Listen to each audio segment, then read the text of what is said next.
All right, let's dive in. Today, we're taking a look inside the book, A Moment Just for You. And the whole idea here is pretty simple, but really powerful. It's all about how to find a little bit of calm in our, super busy lives. So let's see what it's all about. I mean, we all know this feeling, right?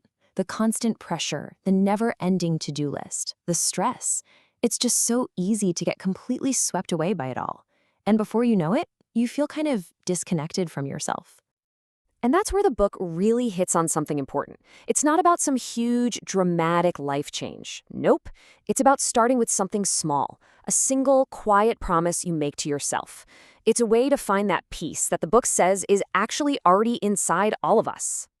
So, what exactly is this promise? Well, it's the practice of daily positive affirmations.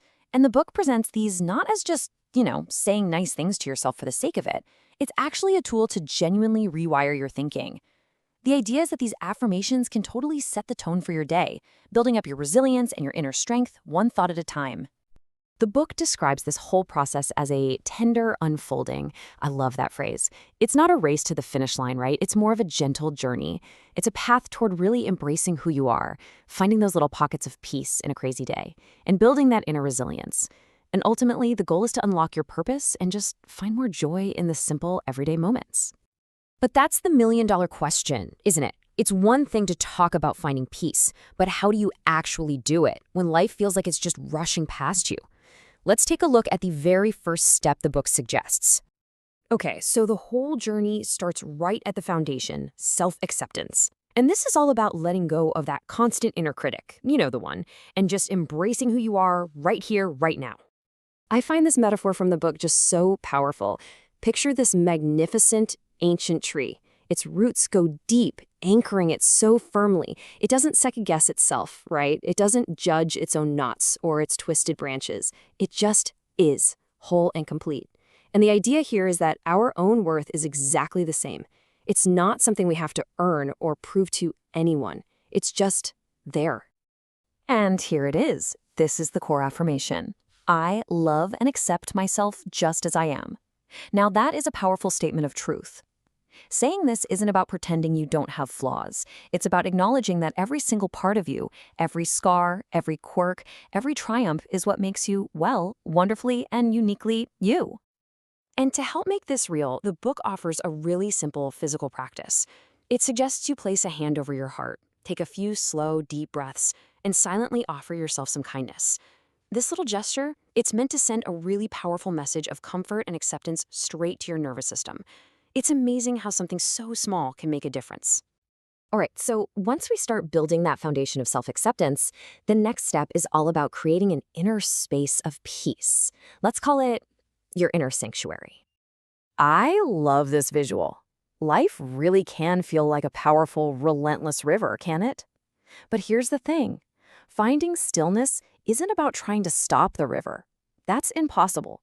It's about learning how to drop an anchor and access those quiet, deep pools that exist within you, even on the most chaotic days. And this affirmation is what helps us find that anchor.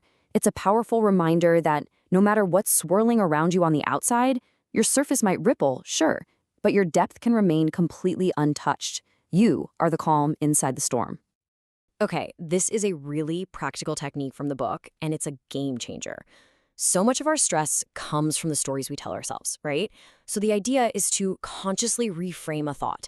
Instead of letting your brain default to, I can't handle this, you gently shift it to something like, this is challenging, but I've handled tough things before. See that? That one small shift can completely change your entire mindset.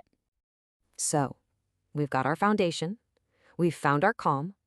Now, how do we deal with the storms that are, inevitably going to come our way?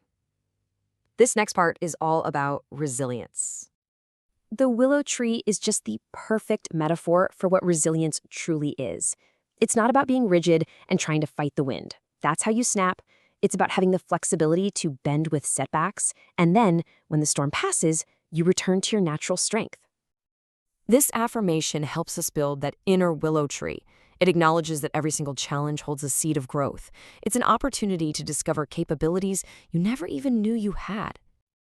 And a huge piece of being resilient is learning to trust yourself.